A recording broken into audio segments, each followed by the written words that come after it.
这个研讨班视频都没有人看，播放量就1-2千，全都只是因为你来不及，还有700多的，我天哪，真的是没有人看。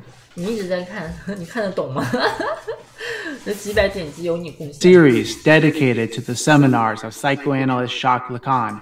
Today's video covers lectures 20 and 21 in seminar 2.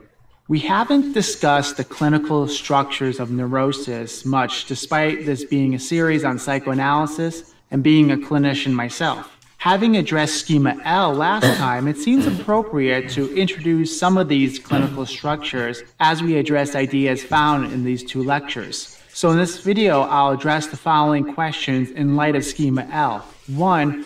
Why is the fatal influence of the ego brought to a maximum in obsessional neurosis? 2. What is meant by the statement, wives cheat on husbands with God from time to time? And 3. How is Fairbairn's object relations theory problematic for psychoanalysis?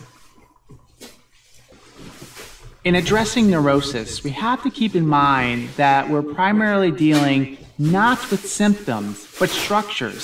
Such structures concern the positioning of the subject vis-a-vis the big other on the symbolic plane and its intersection with the imaginary plane. The 2 clinical structures that we'll be discussing today, obsessional neurosis and hysteria, have repression in common. Repression produces the lost object that becomes the cause of desire. The strategies adopted to overcome this separation from the lost object helps to distinguish these 2 structures. In obsessional neurosis, subjects attempt to overcome this separation by refusing to recognize the object's connection to the big other. Subjects seek to possess this object while negating any relation it has to another subject. At the same time, obsessional subjects deny that they lack anything. They misrecognize themselves as whole subjects and see themselves as their own master. The closer these subjects get to the object of desire, the more the big other threatens them with their incompleteness. Consequently, subjects avoid recognizing the big other by deploying strategies that keep their object of desire at a distance. They fall in love with someone inaccessible, set impossible standards that no one can meet, or deny the importance of the other by fantasizing about someone else while having sex with their spouse. In discussing obsessional neurosis in lecture 21, Lacan states that the fatal influence of the ego is brought to a maximum. Why is this? Because these subjects have given up the possibility of enjoyment in order to maintain the illusion of completeness. For this reason, as Lacan states, subjects mortify themselves more than other neurotic structures due to such a recalcitrant binding to their egos. They're like little Cartesian subjects who only need to think in order to maintain their existence.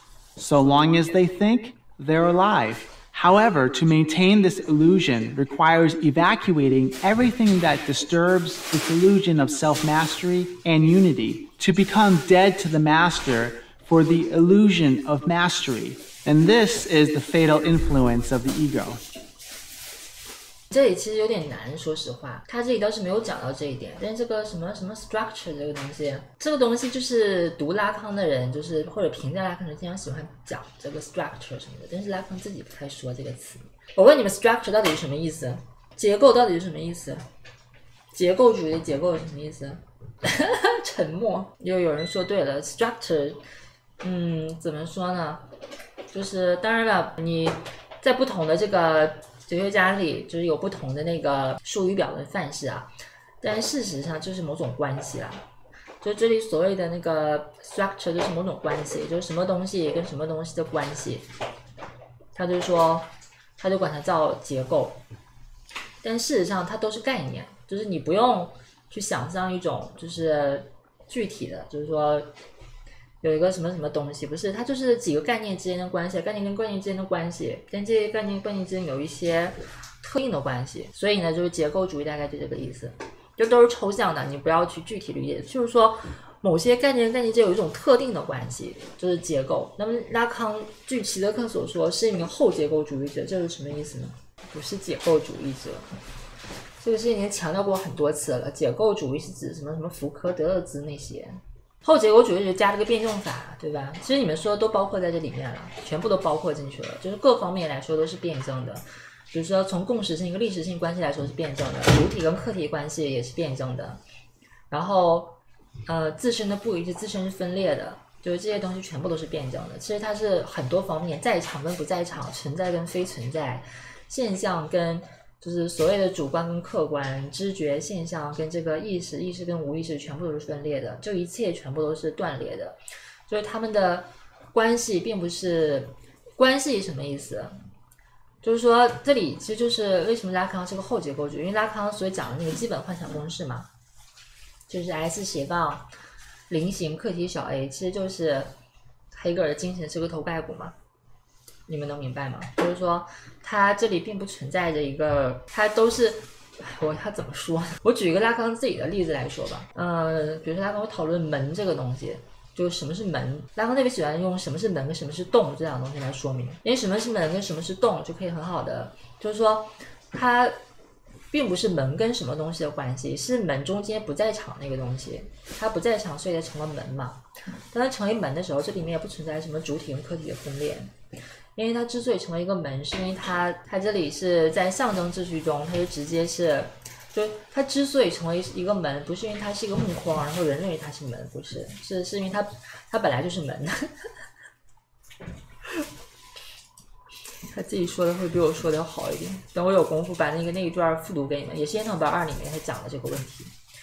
对，反正就是说后结构主义简单来说就是结构主义加上辩证法了，因为结构主义其实是索绪尔那些什么梅洛庞蒂那些东西的。Fairbairn theorizes that the mind emerges from interpersonal events that structure the ego by forming internalized representations of one's parents, oneself, and the relationship between child and parent. The unconscious emerges from empathic failures and frustrations of the desire to be loved and to have one's love accepted. Such failures are traumatic and necessitate a dissociation from specific memories that are too intense to be integrated. And so what we arrive at are a multiplicity of ego structures, dissociated from one another. Analysis then consists of reducing these splits by restoring to the central ego a maximum of the territory ceded to the libidinal ego and the internal saboteur. Consequently, Fairbairn rejects drive theory, viewing the libido as primarily object-seeking rather than pleasure-seeking. He also criticizes the one-sided object-seeking rather than pleasure-seeking. He also criticizes the one-sidedness of the relationship where the analyst remains what he calls self-effacing. When this self-effacing attitude is combined with a mode of interpretation based on impulse psychology, as he calls it, it burdens the patient's capacity. 无穷的概念通过对有穷的否定来把握。我觉得你既不理解什么是否定性，你也不理解辩证法。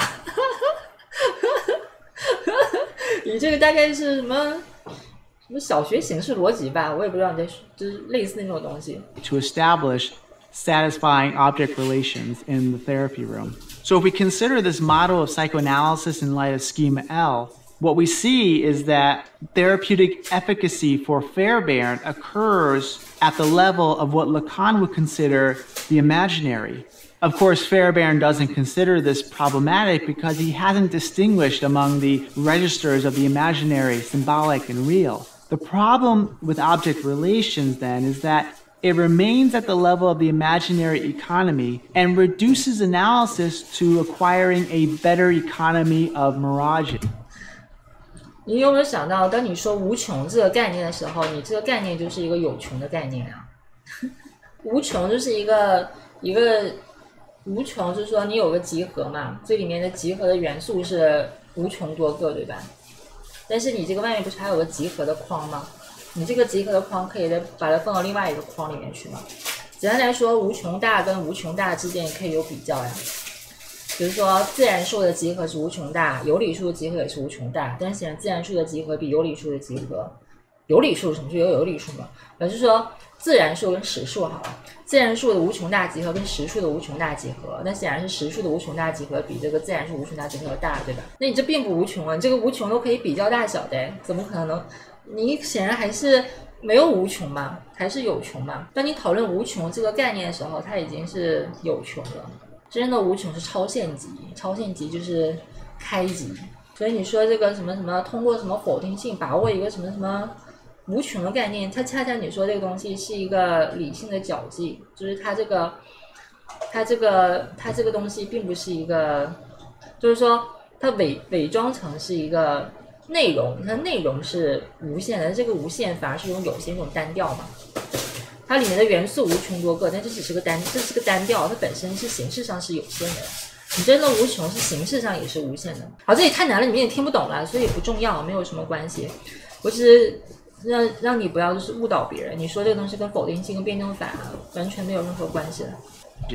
It consists of looking for what captivates the subject, who is reduced to an ego, and who is in relation to the analyst's ideal ego. But analysts go wrong, according to Lacan, in assuming the position of the little other, since the ego is a fundamental form of alienation, regardless of how seemingly integrated or robust that ego appears to be. The ego is not something separate from the symbolic, though it thinks itself as separate. The symbolic is there from the very beginning. Early on, the child notices that punishment is not delivered in the same fashion or for the same reasons. These subtle differences already introduce the child into a symbolic world from an early age, even prior to the fixation of the self-image of the subject, prior to the structuring image of the ego, a dimension capable of creating a reality other than that experienced as brute reality.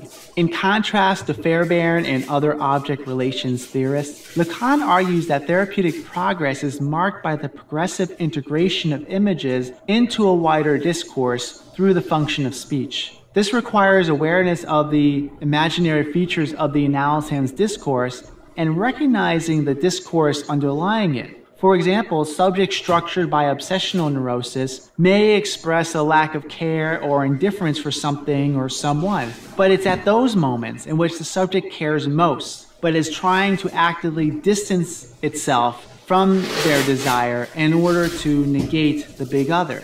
So we can see how clinical structures inform interpretations of the conflicts being played out at the frontier of the imaginary and symbolic.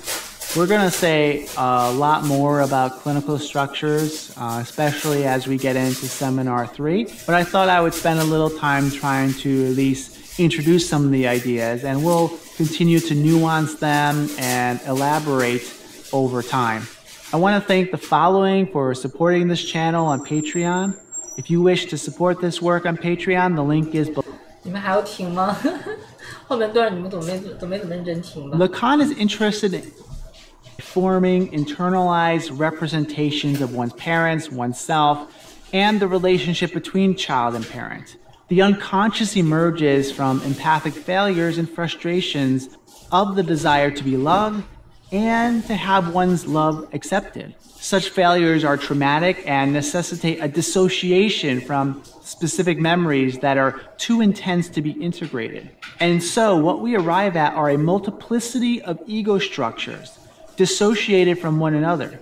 Analysis then consists of reducing these splits by 就开始说要学了就催眠，算了，我们读点别的，还是出景去吧，这个确实不成。二阶享乐，二阶转运的享乐，这个二阶什么呢？就是魏明子喜欢讲的，他喜欢讲什么一阶、二阶，什么阶次这些东西。